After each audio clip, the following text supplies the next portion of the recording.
আয়াত ৪৫ ওয়াল্লাহু খালাকা কুল্লা দাব্বাতিম মিন মাইন ফামিনহুম মান ইয়ামশি আলা বাতনিহি ওয়া মিনহুম মান ইয়ামশি আলা রিজলাইনি ওয়া মিনহুম মান ইয়ামশি আলা আরবাইন ইয়াখলুকুল্লাহু মা ইয়াশাউ ইন্নাল্লাহা আলা কুল্লি শাইইন কাদিরুন।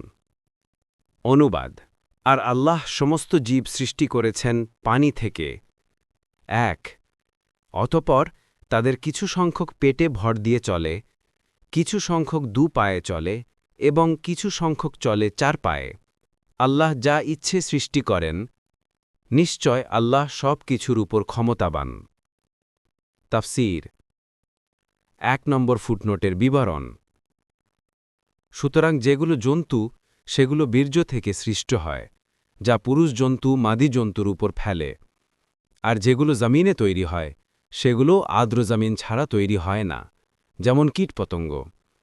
সুতরাং কোনো কিছুই পানি ব্যতীত সৃষ্ট হয় না। সাদি